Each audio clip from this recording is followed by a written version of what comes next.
How do you make business problems disappear? Wrap them in bacon. For business owners, marketing execs, and anyone trying to grow your business, pump your profits, and make more while doing less, welcome to Bacon Wrapped Business with Brad Costanzo. Sizzling hot business advice guaranteed to make you fat.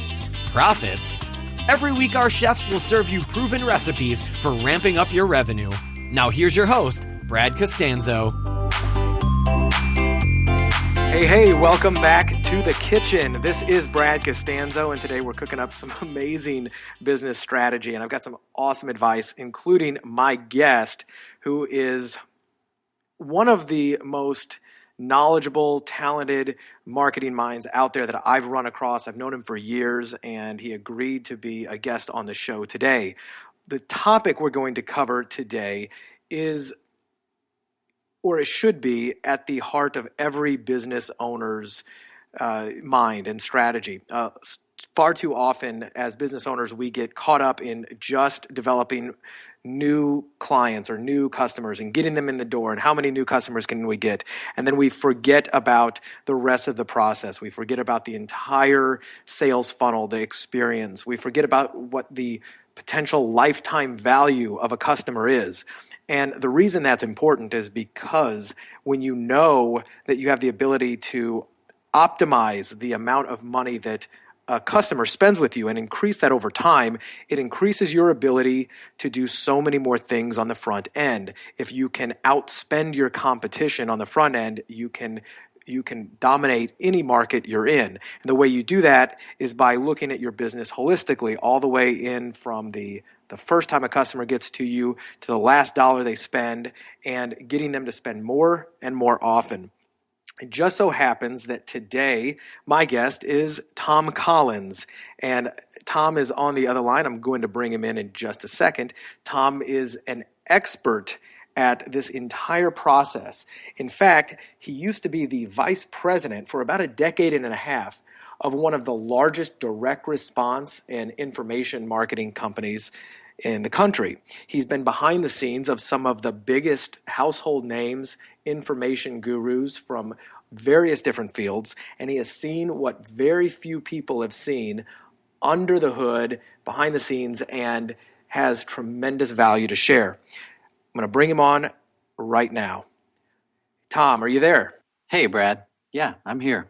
How are you? I'm doing fantastic. So I just introduced the folks to you, and I want to repeat that, I'm really honored to have you on the show, because every time we've gotten together, whether it's in masterminds or over a beer, and I've had the opportunity to kind of dive into your brain and your experience and what you've been able to do, I've always been amazed by the depth of knowledge you have when it comes to an entire business's sales funnel. And I'm not talking about little businesses. We're talking about multi-million dollar businesses. So today I really want to, in the heart of the bacon wrapped business show, I want us to show people how they can wrap some bacon around their entire business by optimizing the stuff that they may not even realize is possible. And, I don't want to go into your entire background and history. I hate shows that do that. So, hey, Tom, tell me, where'd you grow up? What were you like as a teenager? I was born, yeah. Exactly. Exactly. I know you're going with the jerk. I do that all the time. Then I have to stop myself. So, where are you today? You live in Salt Lake, is that right? So, I live in Salt Lake City, Utah. Married, have 3 kids that are all 2 teenagers and 1 well on his way. And we've been here 17, 18 years. Grew up in Las Vegas, so kind of have a twisted background because of that. So I'm the Mormon guy from Las Vegas named Tom Collins. So that always makes for interesting conversation. And so I guess people always want to know about my background. So yeah, it's very important in this case, because your background and what you've been able to see and then do, and now help others with, is really what makes your knowledge, in my opinion, so powerful. So tell us a little bit about what you did. And I'll tell you, I didn't really respect this until I started going to mastermind groups, and people go, "Hey, whoa, that's different," and I go, "Yeah, I know it's different. That's why I don't fit in." But So I did, I grew up in a blue collar background, great upbringing, all that, but had that consumer perspective of like, how do people make money, right? And so I was given this gift in my 20s, thinking, okay, I really don't have career. I got a degree at BYU and all that, but I didn't have a career planned out and had no clue how to do it. So I went after a job in sales, and I thought, okay, if I can make good money in sales, I can do really well. And some of the guys that I grew up watching had done well in sales. And I landed in a company that was started by a couple of my buddies from BYU. And we thought, okay, this will be cool. Maybe I can make some money and then I can figure out what I'll do for a career. And so I'm in my mid-20s. And next thing you know, we kind of grew, and I got promoted and started running a coaching division. And I'd had previous sales training experience as a sales manager, and worked for Steven Covey for a while. So I was one of the few like educated guys in this company and like running a company. And so what happened was not just doing that, we were the back-end sales machine selling coaching behind a lot of direct response gurus that ran seminars, TV, online, direct mail. And I found myself in this position where we would bring on a new account and we would go to their company and sit in their boardroom, me and my couple of buddies that were owners, and they would, because we were going to sell for them, they were insistent that we knew every single detail about how they ran their business and how they generated leads and how they made sales, so that when we called and did the follow-up sales, we could be congruent, be in sync, right? And At first, I was just floored because, you can buy direct response marketing books and training, but we saw, and we were dealing with $50 and $100 million companies, and I would just be blown away and go, wow, look what these guys, that's amazing. But we just took studious notes, and the great thing about that experience was we dealt with dozens of these companies over the years. As our company grew, we got better at it, and we started sharing that knowledge with other clients, and lo and behold, it would help them, and we go, hey, that works. They didn't just tell us that that's what they did. That actually works for everybody. And so we started collecting this wealth of knowledge and applying it to our other clients, and it grew business for everyone. And it was just this phenomenal kind of like surreal ride because, I just barely knew how to sell when all of this started. And after 10 years of it, I mean, we dealt with the guys who started MySpace, some of the Dean Graziosi, some of the other big names that people have seen. Yeah. And by the end of that, the first decade, we were the guys going, hey, here's how the formula works. Let's just plug it into you and we'll make you millions and millions of dollars. Just come be a partner to the right person, to the right company. And so it was just this gift that I've been giving. And we had the perspective of, one, learning from these companies and then implementing and seeing things work. But we also talked to their customers in real time. So we really knew what worked, what customers liked, what they didn't like. And we could say, hey, that didn't work. The customers are mad. They're all canceling. Or, wow, here's what's missing. They're all telling us they want more of this or that or the other. And so we just saw the front end from the back end. And over time, we went from this kind of, hey, they created a lead and we do some coaching sales, to 2 and 3 years of planning of how to create loyal customers and what we'll do month after month, year after year to retain his customers as long as we could. And it just evolved over time. And so I look back in hindsight and just am grateful because it was a huge, huge gift. Yeah, I can't tell you how much I wish I could just plug into all of the experience and the little, corners that you've seen where, things are happening behind the scenes that, somebody else would totally miss. And you're like, no, this is what we're doing and this is what they did and this is why. I love how you started off and you learned from them and then you became, you learn from them not just the back end but the front end for necessity. And I think that's a really, really important point because all too often, as I said in the very, very beginning of the show, I think business owners focus because of lack of time, right? They focus on just one area. Okay, I'm just going to go get new customers, and get more people in the door, and then they just neglect the people who came in. It's also really important that you said you talk to the people who are already customers and found out, what it is they want. One of my clients who owns a business and was asking me for more help and developing his front end conversion and his unique selling proposition, et cetera. He was asking how to do that.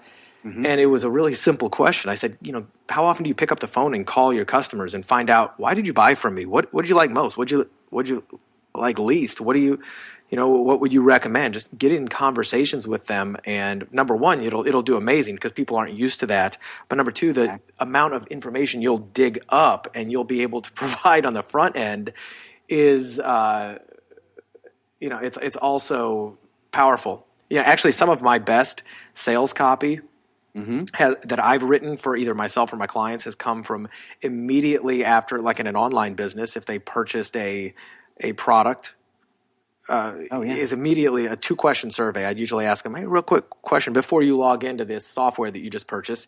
Number one, where did you hear about us? And usually I know that from analytical and tracking, but I still ask them to soften up to the next question is, what was the main reason you decided to make this investment today? And I have one client who sells software as a service for real estate investors, and one of the answers happened to be, I'm tired of killing myself trying to find motivated sellers.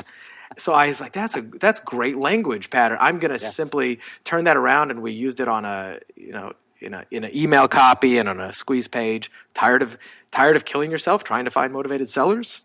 Well, here's the answer. And it improved conversions. We got that directly from talking to some past customers.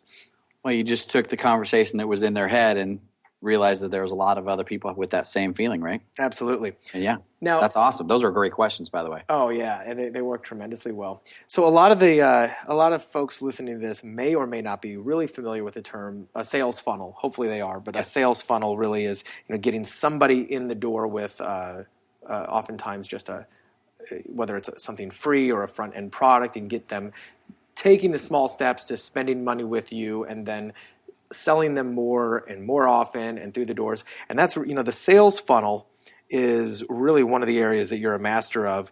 But offline, you and I talked a little bit about this, and I want you to elaborate. You say that a lot of people stop with a very basic sales funnel, and they don't think about this on a longer term perspective and what they can do. So tell me a little bit more about, and you can phrase it as the way you work with a client or the way that you work with anybody else. Tell me your perspective on that. So I get accused of using different cliches and different things, but there's 2 things I want to say. The first one is, I think what happens with business owners is, like you said, they get good at one thing. And when you're good at playing a certain game, you want to play that game, right? And in business, you constantly either have to be growing or adding other value to your business for your customers, but also to the ability of your business to grow. And usually at some point that gets beyond you or that one game that you play. And so using that as the preface, what I see a lot of is a lot of people are learning from marketing gurus this great thing of how to acquire a customer, right? And so they have, I call them an acquisition funnel, because it's one type of sale that people make, and it's how they acquire a customer, and it's how they start making a profit, or how they get certain revenue so that they can afford to advertise, right? And the better your initial acquisition or sales funnel is, the more money you can spend in advertising. What a lot of people do is they think that's their business. They think that's it. And so what happens is, so if you grew up in internet marketing, it was, hey, make an offer, build a list, and then send your people to other people's offers, right? And then you lose them and they're gone from you forever. But what we found is, typically if you plan on having people for a lifetime and you treat those customers, in fact, here's a better way to say it. I have a friend, Jim LeBady, Prograde Nutrition. And he quotes a guy from Paul Mitchell. He says, we're not in the hair product business. We're in the reorder business. So they focus all of their energy on, yes, getting customers, but they want their customers to have such a good experience. They come back time and time again. They talk about the company. They refer people to the company, right? And so I've always been a back-end, quote, guy, but it's being able to say, hey, what are your step in their evolution, in the next thing they want that you're not offering them? Maybe you should be offering that to them, right? So we built a little formula based on how to grow your business so you can afford to advertise and grow your business that way.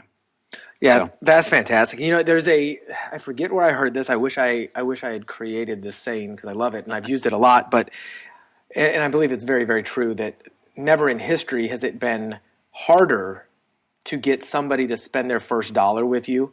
Yeah. But never has it been easier.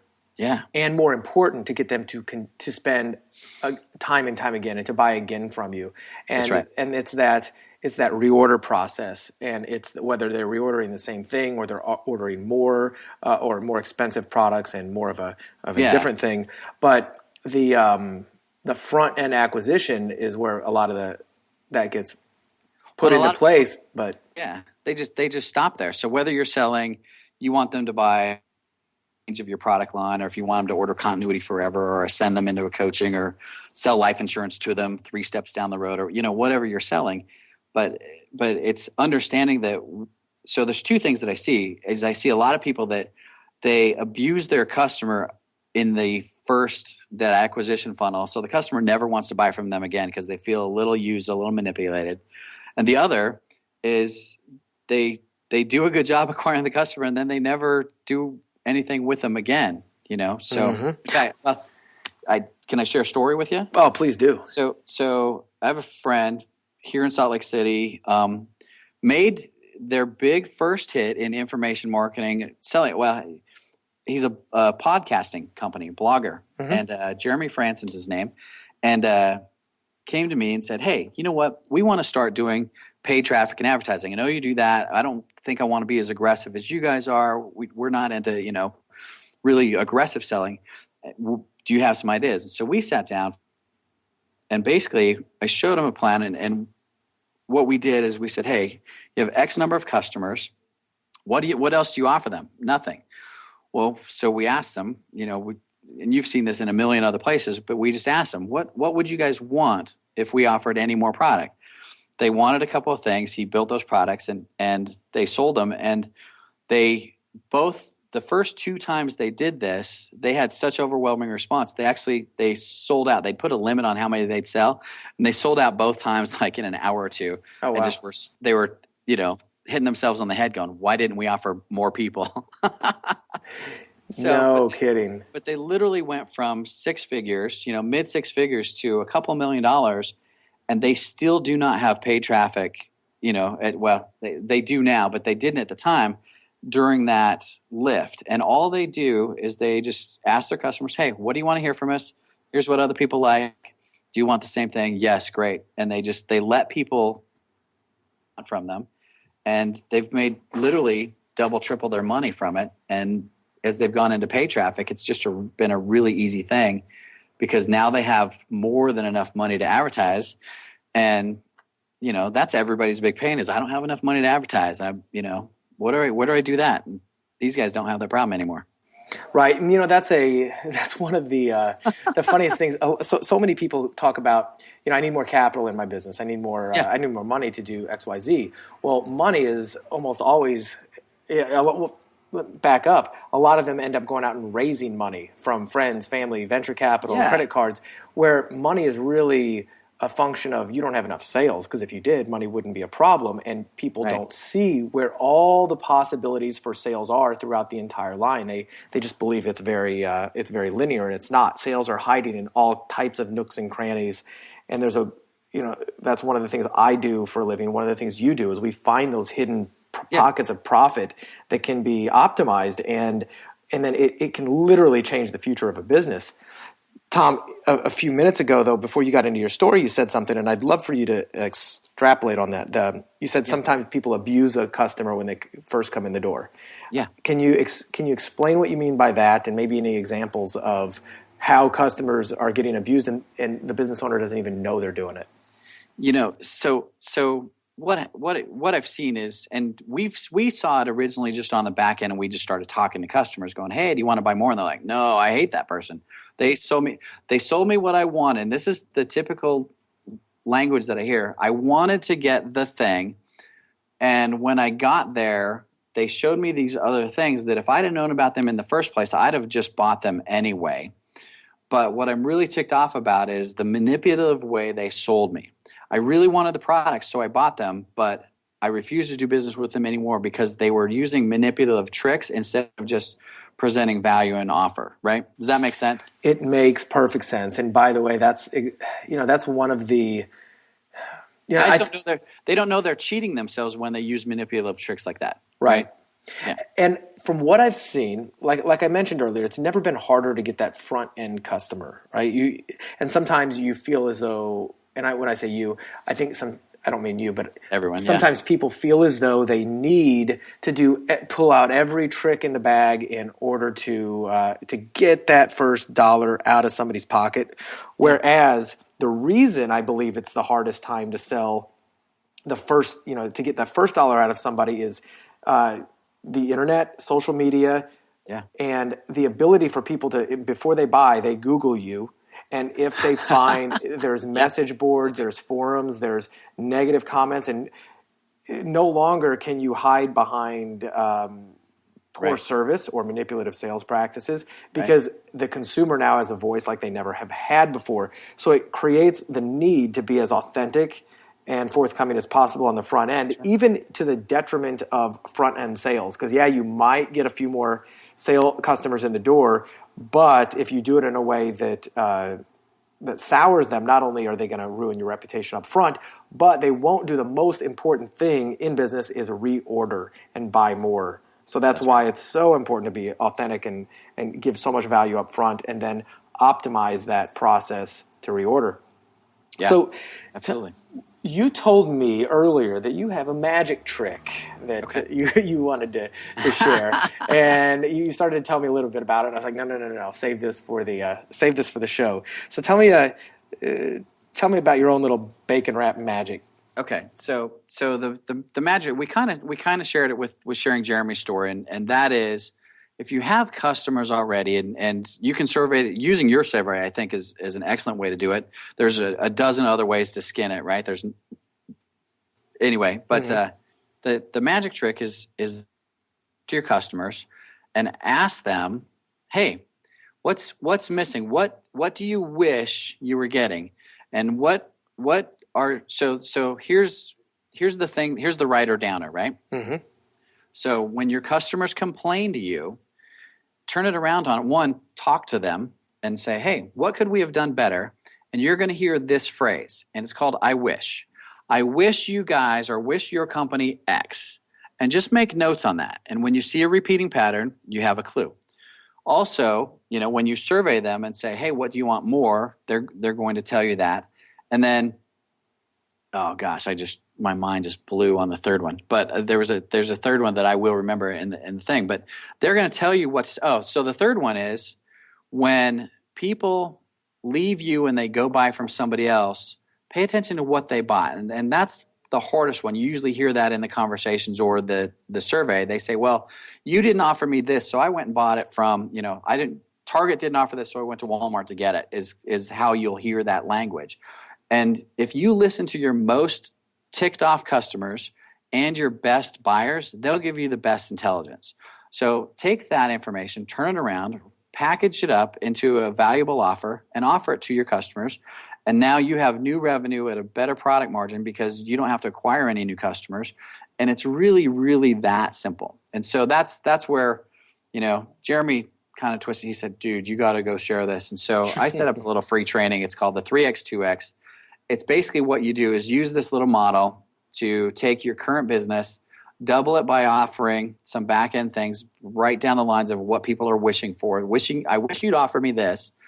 You offer that to them, you sell it to them, and then you take that money and then you go create more leads with it.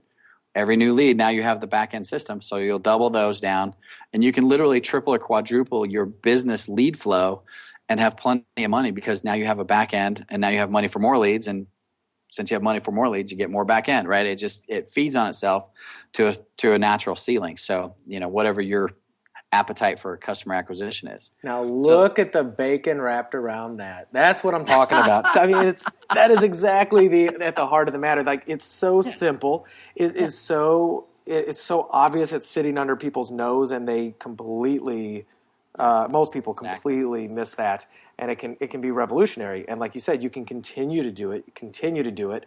I've found, as a business owner myself, and a lot of the folks that I either know or that are my clients, I see this all the time, is the the problem clients, they just wish they would go away. And a lot of times they ignore them, or they just shuffle them off to customer service. And they're just like, just deal with them, or don't pay attention to them. People are going to be pissed off no matter what you do. And, just move on. Though the most vocal and the most pissed off customers are sometimes the absolute best people you need to listen to. Granted, if somebody's irate and cussing and absolutely stupid, are unreasonable, right. But if they're upset, they're upset for a reason. Talk to them, get on the phone, probe, and don't just try to placate them. That's the other thing is, I've been guilty. Don't placate them and just try to make them less mad.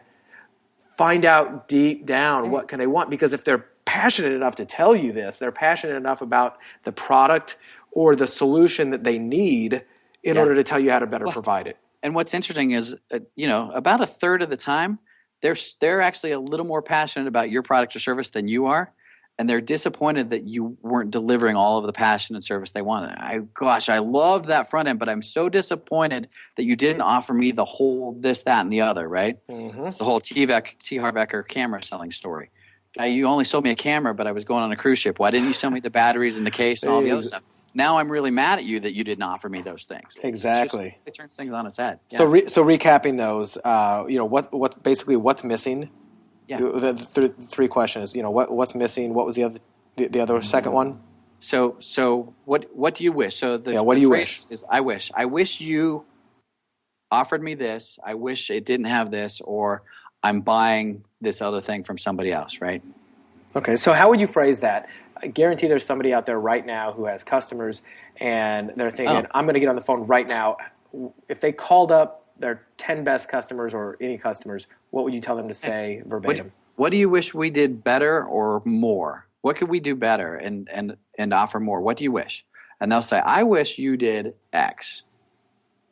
Okay. And it's literally that simple, because the best customers will tell you, they go, you know what, your stuff's great. That's why I'm a good customer. But you know what? We go buy our da-da-da-da-da from somebody else, and we wish you just wrap that in and we'd buy it all from you. A lot of times you hear that in a business-to-business deal. Or, they'll say, gosh, I loved the X, Y, and Z, but where you really fell short is I wish you were offering, and a lot of times it's done for you. It's software, automation, that kind of stuff. And your upsells say, oh, yeah, we do automate. They'll tell you exactly what kind of automation they want, right? That's great. So what do you wish we did better, and what do you wish we did more of? And then just take notes. Yeah, great. Exactly. And then if you add those to the questions that I said, which is why did you make the decision to purchase, or why did you buy from us? What are we doing right? What are we doing wrong? What do you like the most? What do you like the least? How would you improve it? Would you recommend us to somebody else? And you might hear a no. And if you hear a no, stop and say, well, why not? And and by the way, if you're a small business owner, you should be doing this. If you have a customer service team, they should be trained to do this proactively as well, and not just sit back and react and wait. If they're not fielding calls, they should be making these calls. And I'm a believer, because I've seen it, that some of your best salespeople can be your customer service folks, because they're not trained in sales. They're not trained in persuasion. They're simply trained in how to solve problems. And you put them out there to solve somebody's problem, and somebody's just happy that somebody's trying to solve their problem. They're like, man, take more of my money. It happens. Well, they are. We used to have big ticket coaching people who would say, oh, I have this, and this. I wish you offered that. And the customer service rep, we authorize a certain percentage of them to sell at a certain tier. Right. And they'd say, well, we do have that. But you told the rep, the salesman, that you only had this much money to spend, so we believe that's the most valuable package for that amount of money. Right. Oh, gosh, if I knew you had that, I would have bought the whole thing. But you're right. And it's a process. It's a sequence of trust and relationship with the customer. Now they have a better trust and relationship, and they'd say, well, yeah, I want that. Okay, that's $2,000, $3,000, $5,000, whatever more it was, $500, they would just gladly buy it. Absolutely. And it was fun. It's funny how that works, but a lot of times they don't have a trust with you on the first time around, but now that they know you, they'll tell you, I wish you had this. You go, well, we have that. Well, why didn't you tell us about it? Well, you don't trust, right? And it goes back and forth. So, but yeah. No, I love that. So Tom, right now, are you doing client work? Do you work with clients, or do you simply? So I do one-on-one with clients. That most of what I do is still behind the scenes one-on-one with companies kind of 1 million up. Right. And I was going to ask you that. Like, what's a typical client you typically? Typically, it's that client that, so Michael Masterson has the book Ready, Fire, Aim, right? And you get to your first million by selling only. You sell, sell, sell, sell, sell. And then once you hit that first million, and there's a magic number for everyone everywhere, it's not always a million, but once it's time to start really developing the rest of your business and creating more innovative products and doing, the magical, okay, we're going to go from 1 to 10 and 10 to 20, and there's that vision and ambition. Those are the people that usually I end up working with one-on-one. What I do a lot of kind of one-off phone calls, and I do, a little whiteboard experience, and I do boot camps, things like that, so that not all of my customers are these lifelong, fully committed customers, but Sure. people who, we focus on a certain thing. So I used to do the 8-figure boot camp, and we're revamping that, and, those types of things. So That's great. Are there any types of companies or customers you typically don't work with, or that's just not really appropriate for you? I mean, obviously anybody in the information guru expert space is a really sweet spot because you've got a ton of experience there. Are there any other businesses that are? I do a lot of those. I do a lot of Main Street USA, companies that need the call center thing, or they need to expand their product line. The ones that I really don't spend a lot of time with, just because I'm like drinking out of a fire hose for them, is new startups where they're not super experienced. I always end up just telling them, go buy this information product from somebody else and learn. And or if they're so kind of newbies and startups are not my sweet spot, because we just do so many things. So if you've gone to some of the internet marketing conferences or direct response conferences, and you've been around for a couple of years and seen those things, that's probably a better fit for me. Perfect. Yeah. Well, so if folks want more information on you, if they want to find out a little bit more about Tom Collins, I know if they Google Tom Collins, they're probably not going to come up with your profile first. They'll probably see a drink recipe. Get the drink. Exactly. Yeah. How does somebody get a hold of you? So because of the nature of the higher level, if you will, consulting that I do a lot of just free trainings. With the coaching that I used to do at the big company, I just kind of have this compulsion to just give away a lot of stuff that a lot of people pay for. So I was thinking on our call, probably the easiest place to go is I have a Facebook fan page. So Tom Collins 8-figure business. Okay, so Tom Collins, the number, is it the number 8? It's the number 8, and so I post all of my free trainings there. Cool. I have a number of YouTube videos. You can find them all at that Facebook page. That's great. And for anybody listening that is a business that is not focused enough on the back end, the reorder process or anything, I cannot recommend Tom's training and wisdom enough. I mean, every time you and I get together, I learn something new, and I really value people like yourself who've been in the trenches and have seen what is working and not working at the highest levels of business. I mean, some of these clients that you've worked with in the past are doing, I imagine, tens of millions of dollars. Am I right? Yeah, consistently. Right? Yeah. This is not low-end internet marketing info products. You are typically the person that they seek out when they're going through those growing pains. Is, wow, we are successful. How do we really take it to the next level? Right. So, Tom, I really want to thank you for coming on the show. It's been amazing. If you want more information from Tom Collins, 8-figure business, on the Facebook search, you can find everything else about him right then and there. This has been one of my favorite episodes of Bacon Wrap Business. We shared. Thank you. It's fun to share stories like that. Yeah, it's a lot of fun. And if you're a business owner right now and you have questions about how could I be doing this better? How could I be doing this more effectively? Or if you have a strategy that has really worked for you and you consider it to be bacon wrapped, you consider it to be something that's share worthy, and you'd like to tell me about it, maybe we feature you as a guest on the next show, or you just have a giant challenge that you're looking for my help or any of my current or prior guest help, shoot an email to me, ask Brad at baconwrappedbusiness.com. I'm more than happy to see if I can help you, give you a second opinion, or maybe even feature you or your strategy on the show. Until next time, Tom, thank you very much for showing up and delivering the sizzle. Thank you. Thank you very much. It's been a pleasure. It's always fun to talk to you, man. Absolutely. Can't wait. Talk all day. Can't wait to see you again and grab a drink with you. All right, man. Talk to you later. Thanks.